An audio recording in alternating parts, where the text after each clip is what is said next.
The snowstorm screamed like a living creature. Flakes danced in the freezing air, thick and sharp, biting at the face of the lone figure stepping off the transport shuttle. Commander Rian Vale squinted through the icy haze, his boots crunching deep into the glass-like snow. Uranus. Cold, distant, deadly. Above him rose the Council Citadel, an ancient spire made of shimmering blue stone, carved into the edge of a mountain cliff. It pulsed with energy beneath the frost, veins of glowing crystal running up its length like frozen lightning. Somewhere inside, the most powerful alien leaders in this quadrant waited for him. Rian adjusted the collar of his thermal cloak. The bitter cold didn't bother him much. Not after 10 years of surviving deserts, jungles, and war zones. But this place, this planet, it was different. Not just cold on the skin, cold in the bones, cold in the heart. The hover sled arrived silently, guided by 2 guards in silver armor with curved helmets that hid their faces. Without a word, they gestured toward the sled. Rian stepped on. It floated forward, gliding over the snow, climbing the slope toward the spire. As they moved, Rian looked out across the icy horizon. He saw no cities, no farms, no life, just white. Endless, untamed white. But he knew better. Deep beneath these mountains, the Uranian Empire thrived, hidden, old, and proud. And right now, they were angry. Earth had refused the Council's demand for submission. Instead of sending blueprints or surrender codes, they had sent him. One man, one chance. He didn't know if it was bravery or a diplomatic insult. Maybe both. The sled stopped at a gate guarded by 6 warriors. The gate opened with a rumble, revealing a long tunnel carved into pure ice. Blue light danced on the walls, and the air turned heavier. Inside the throne hall, everything gleamed. A vast chamber lit by floating crystals, with a floor of polished ice and columns that reached to the ceiling like frozen waterfalls. At the far end stood 3 women, tall, graceful, alien. Their skin shimmered with soft lavender hues, their hair flowed like starlight, and their eyes, cold, deep, unreadable, watched him with more curiosity than kindness. Commander Rian Vale, one of them said, her voice echoing like wind in a canyon. Earth sent you alone, bold or foolish? Rian smiled, stepping forward. Earth prefers personal touches, especially when dealing with queens. A flicker of something passed between the sisters. Not amusement. Not yet. Maybe interest. Behind them, the great throne. Empty. The true matron of Uranus had not yet arrived. But the daughters were enough for now. The room fell silent as Rian stood before them, snow still melting on his shoulders, heart steady in his chest. He didn't come to bow. He came to melt the ice. The silence in the throne hall was sharp. Every eye was on Rian. He stood tall, hands relaxed by his side, gaze steady. He was alone, far from home, and surrounded by aliens who could kill him with a thought. Still, he did not flinch. The 3 priestesses stepped down from the icy platform. Their long robes shimmered like snowflakes under starlight. Each one moved with a different kind of power. Jiria, the oldest, walked like a queen. Her eyes scanned Rian like a machine, cold and precise. Her voice came soft but firm. You are a soldier, not a diplomat. Why did Earth send you? Rian looked at her, then at the other 2. Maybe Earth thought soldiers speak better to empires built on force. Lynxia, the middle sister, narrowed her eyes. She wore a calm face, but Rian could sense the pressure behind it. Quiet, guarded, watchful. She didn't speak, only studied him. Then came Cora, the youngest. Her steps were quick, her smile playful. She leaned close to Rian, curiosity glowing in her violet eyes. You smell strange, she said with a teasing grin, like fire and salt. Rian chuckled. Earth things. You'd like some of them. We even invented something called pizza. Cora tilted her head. Pizza? Flatbread, cheese, hot sauce. Addictive. Jiria raised a hand, silencing the moment. This isn't a game, Cora. We have one purpose here, to make him speak. The Council wants Earth's defense system. Its weaknesses, its satellites. His role is to give them. Rian raised his brow. Is that how diplomacy works here? Threats and ice? You will learn, Lynxia finally spoke. Her voice was even but heavy. You're not on Earth. Here, the Council decides peace or war.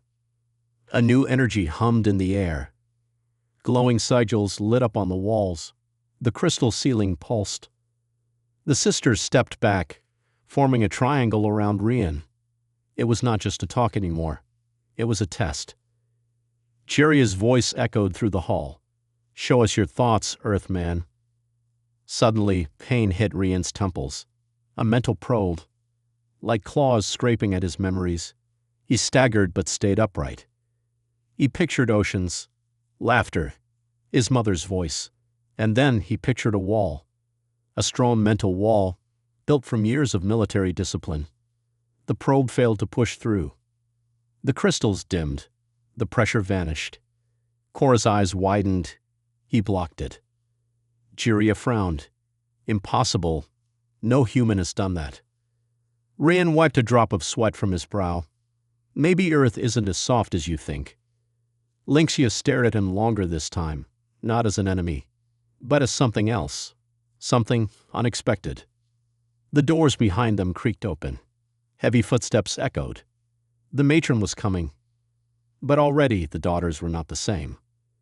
Something had shifted in their minds and in their hearts. The throne hall doors opened with a deep, groaning sound. The temperature dropped even more, as if the cold itself had been waiting for her. The matron of Uranus entered slowly, her tall frame wrapped in robes made of black ice and silver threads. Her face was hidden under a veil, but her presence was heavy, like a mountain of snow pressing down on the room. Rian stood his ground. He felt the air thicken with tension. The priestesses stepped aside and lowered their heads. Even Korra lost her smile. The matron walked past her daughters and stopped only a few feet from Rian. She did not speak right away. Instead, she lifted a gloved hand and placed it on Rian's chest. A chill spread through him, deeper than the cold outside. He felt her power. Ancient. Vast. Like something older than stars.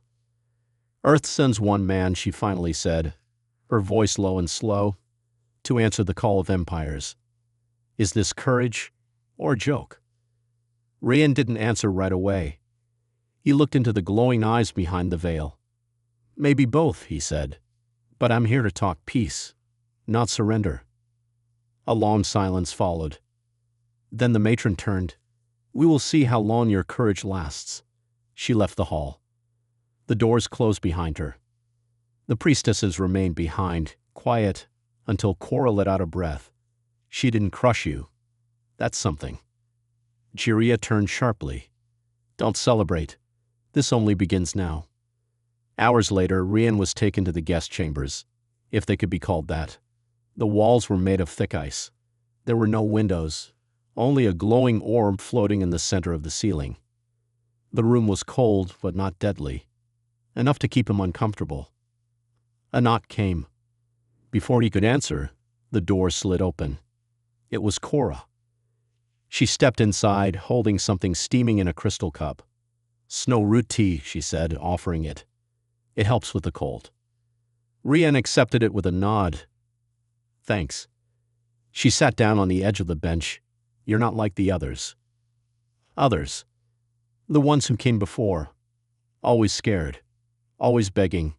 You look like you enjoy being here. Rian sipped the tea. It was bitter but warm. Maybe I do. Or maybe I just like puzzles. Do you think we're puzzles? She asked with a playful smirk. No, Rian said. You're fire pretending to be ice. Korra blinked. Her cheeks flushed slightly, a soft glow beneath her skin. She leaned closer, studying his face. I like talking to you. Suddenly, the door flew open. Lynxia stood there, eyes hard as frozen steel. Korra, leave. Now. Korra hesitated, then stood and walked out, glancing once more at Rian. Lynxia stepped inside but didn't sit. You are dangerous, she said quietly.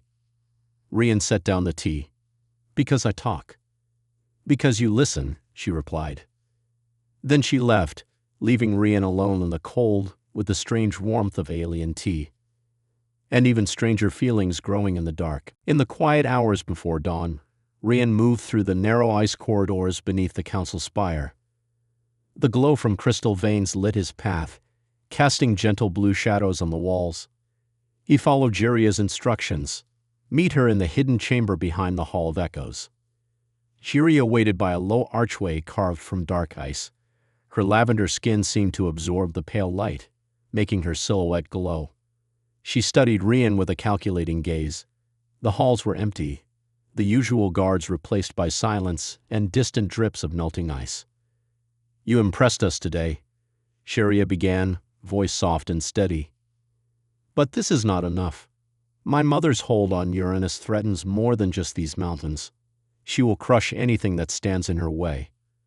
Rian crossed his arms, leaning against the cool wall. Earth wants peace, he said quietly. We didn't send me to start a civil war. Jiria nodded. And yet you passed every test they set. You showed strength, cunning, and heart. You could help me change this world, if you agreed to my terms. She stepped closer, so close he could see the tiny frost patterns on her robes. Help me overthrow the matron. I promise you a place by my side. You will be consort king of Uranus with full access to our defense networks. Rian's breath caught. The offer was bold, dangerous, to betray an empire he barely understood. Yet Jiria's words stirred something in him. A chance to end the cold rule, to free the people who whispered in the frozen streets. He shook his head. I'm not here to play your power games. If Uranus wants peace, we can treat with your new council. 3 daughters, equal vote. No bloodshed. Jiria's eyes flashed. Knave Earth boy, you think my sisters would share power willingly? Lynxia seeks only stability. Cora craves freedom without structure. They lack the will to rule together. Rian considered this. He remembered the way Lynxia's stern calm had cracked when she watched him block the mind probe. He recalled Cora's playful laughter as they shared tea in her chamber. Both daughters yearned for something more than their roles. He looked at Jiria. What about Lynxia? I'd trust her judgment. She values balance more than power. Jiria's lips curved in a slow smile. Lynxia is loyal to family. You would have to break that bond. Can you destroy sisterly love? Rian's heartbeat rose. He had not come to sow discord among the priestesses. He wanted unity. But if the matron remained, unity would never come. Give me proof, he said at last. Show me evidence of your plan, and I will decide. But no hidden blades, no whispered betrayals. Jiria extended her hand, a single crystal shard nestled in her palm. Its glow pulsed with energy. This is the heart of the council's power. It controls the ice barriers around the capital. With it, the matron falls. Rian stared at the shard, its light dancing on his skin. Taking it would bind him to Jiria's cause. Refusing could doom thousands. He inhaled the cold air, feeling its sting in his lungs. At that moment, he knew the path forward was not simple. But beneath the weight of responsibility, something else stirred, an ember of purpose that felt warmer than any uranium tea. He closed his hand around the shard. The deal was sealed. Rian moved silently through the frozen passages under the council spire. Every step echoed on polished ice. He carried Jiria's crystal shard tucked into his cloak, its glow a faint promise of power. He was headed to a meeting with the rebel cells that had contacted him days ago. The rebels were alien males and females who had watched the trials in the arena. They believed Rian could break the matron's rule. They had sent him secret messages carved into ice walls deep beneath the glacier citadel. As he reached a circular chamber, torchlight flickered on ancient murals of Uranian history. Beyond lay a heavy door made of metal and bone. 2 rebels waited outside. A tall male with silver hair and a quiet woman whose eyes shone like polished amethysts. They nodded to Rian and opened the door. Inside, a dozen rebels gathered around a crude holographic table showing the capital above. Rian felt the weight of their hope and fear pressing in on him. Commander, the silver-haired man said, voice low. "We attempted to free the daughters yesterday. We failed. The matron's guards ambushed us." Rian studied the faces. He saw scorched uniforms and bruised limbs. "What went wrong?" he asked. "We were betrayed," the woman replied. "Someone tipped off the matron. We barely escaped with our lives." Rian closed his eyes. A betrayal now could doom everything. He tapped his chest implant. The data beacon inside him activated with a soft hum. His implant was linked to Earth's orbiting satellites. If he cried for help, whole fleets would answer. But he had not given the signal. He opened his eyes. "Earth will not send ships into civil war. We must handle this ourselves." The rebels exchanged glances. The silver-haired man spoke again. "We discovered the traitor is one of our own. He has been planting false messages to lure us into traps." A chill settled in the room. Ryan held up a hand. "We will find him. But first, we need proof that Jiria's shard can disable the ice barriers above." The woman stepped forward and placed a palm on a glowing symbol carved into the table. The hull map shifted, showing energy lines pulsing through the glacier walls.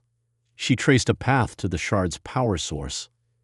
"If you insert the shard into the control nexus here," she said, pointing, "you can collapse the barrier and allow our allies to storm the capital." Rian studied the map. The nexus lay beneath the central citadel, guarded by the Queen's elite guards. He felt his heart pound. "I will go," he said. "Alone." The rebels protested, but he silenced them with a calm look. "If I fail, they will kill you all. If I succeed, we topple the matron in one strike." A hush fell. Then the silver-haired man placed a hand on Rian's shoulder. "We stand with you, but beware the traitor." Rian nodded and stepped into a hidden alcove. He replaced the shard in a small holder at his waist. His mind raced with strategies.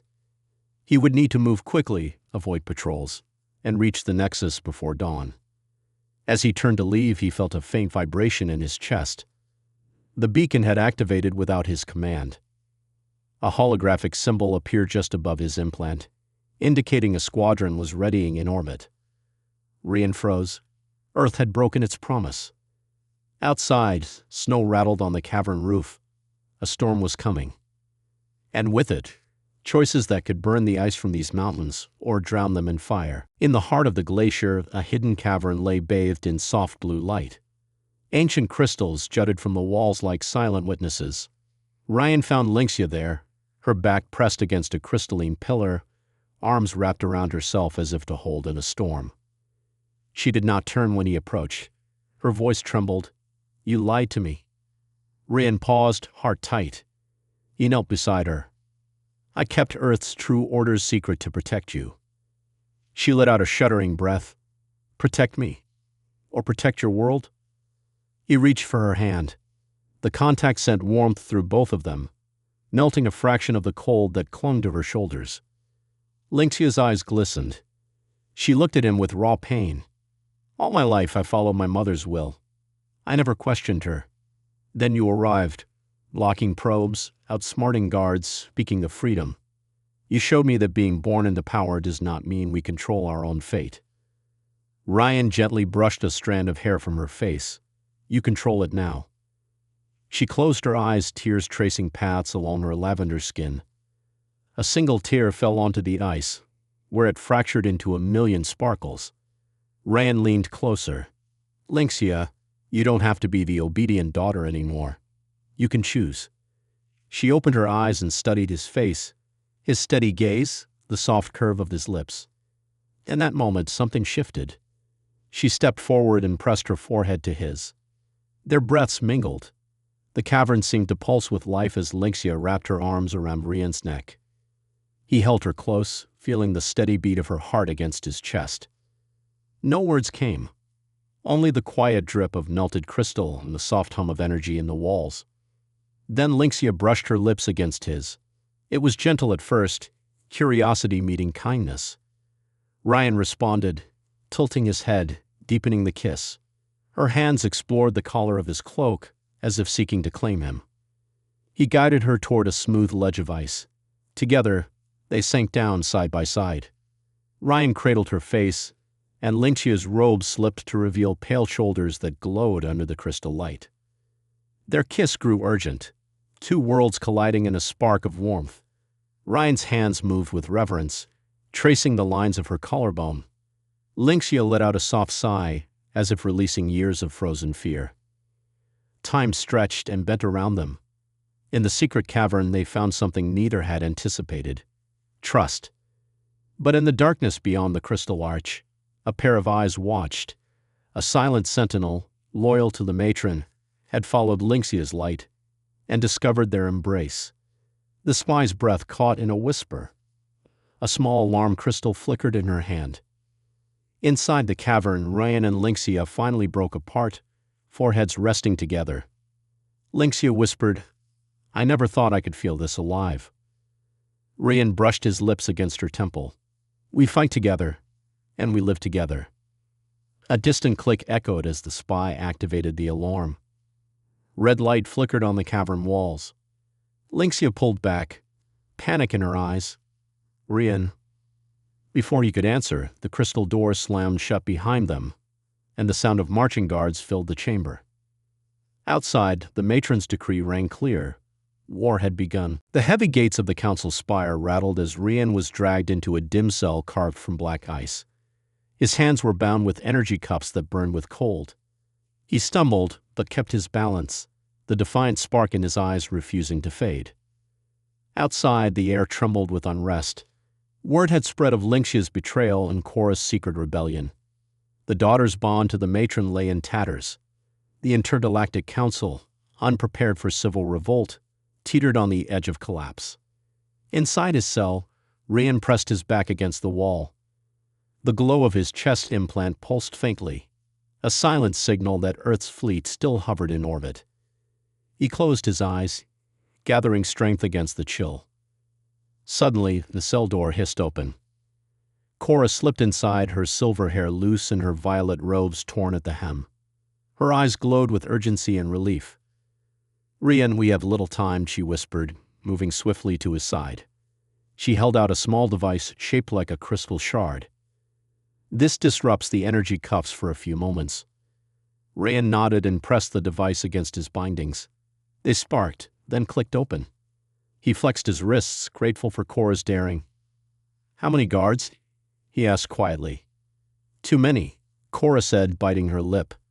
"But they're distracted. The council chambers are in chaos.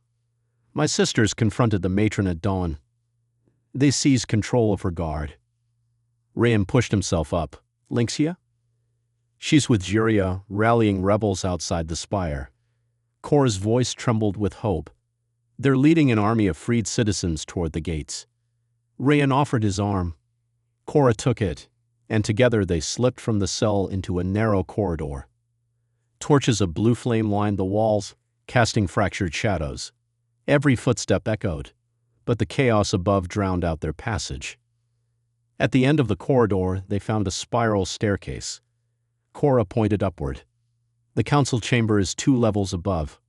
That's where the matron is hiding." They climbed swiftly. On the first landing, they passed squads of elite guards rushing past them in confusion. Some shouting orders, others frozen by sudden loyalty shifts as Juria's crystal shard activated secret codes. On the second landing, Ryan paused by a stained ice window. Through it, he saw the courtyard below filled with thousands of alien citizens, wielding banners of the Three Sisters. The matron's loyalists were overwhelmed by sheer numbers and the daughter's command. Ryan straightened, determination in his eyes. "We end this now." They reached the council chamber door. Cora pressed a palm against a glowing sigil, and the door slid open silently. Inside, the matron stood at her dais, robes swirling like dark smoke.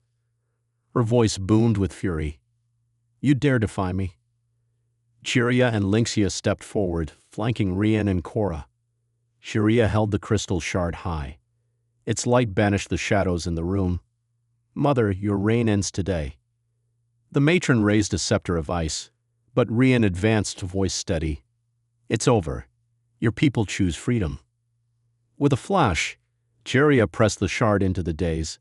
Energy lines crackled, and the matron's ice barrier shattered in a cascade of light. The mezzanine windows exploded outward, revealing a sky above filled with cheering citizens. The matron's power collapsed. She dropped to her knees, her icy composure melting into defeat. At that moment, the council spire shook. A distant roar echoed as Earth's fleet disengaged from orbit, proof that Earth did not intervene violently. It respected Uranus's choice. In the stunned silence, the three sisters turned to Rian. Cora's smile was soft and victorious. Lynxia's eyes glistened with tears of relief. Sheria's expression held respect. Rian bowed his head. "This is your world now." Outside, the citizens raised their voices in unison, heralding a new era, one ruled by unity, not fear. The council was in chaos, but from its ruin hope bloomed like a spring thaw across the frozen mountains of Uranus. The snowstorm screamed like a living creature. Flakes danced in the freezing air, thick and sharp, biting at the face of the lone figure stepping off the transport shuttle. Commander Rian Vale squinted through the icy haze, his boots crunching deep into the glass-like snow. Uranus, cold, distant, deadly. Above him rose the council citadel, an ancient spire made of shimmering blue stone, carved into the edge of a mountain cliff. It pulsed with energy beneath the frost, veins of glowing crystal running up its length like frozen lightning. Somewhere inside, the most powerful alien leaders in this quadrant waited for him. Rian adjusted the collar of his thermal cloak. The bitter cold didn't bother him much. Not after 10 years of surviving deserts, jungles, and war zones. But this place, this planet, it was different. Not just cold on the skin, cold in the bones, cold in the heart. The hover sled arrived silently, guided by 2 guards in silver armor with curved helmets that hid their faces. Without a word, they gestured toward the sled. Rian stepped on. It floated forward, gliding over the snow, climbing the slope toward the spire. As they moved, Rian looked out across the icy horizon. He saw no cities, no farms, no life, just white. Endless, untamed white. But he knew better. Deep beneath these mountains, the Uranian Empire thrived, hidden, old, and proud. And right now, they were angry. Earth had refused the Council's demand for submission. Instead of sending blueprints or surrender codes, they had sent him. One man, one chance. He didn't know if it was bravery or a diplomatic insult. Maybe both. The sled stopped at a gate guarded by 6 warriors. The gate opened with a rumble, revealing a long tunnel carved into pure ice. Blue light danced on the walls, and the air turned heavier. Inside the throne hall, everything gleamed. A vast chamber lit by floating crystals, with a floor of polished ice and columns that reached to the ceiling like frozen waterfalls. At the far end stood 3 women, tall, graceful, alien.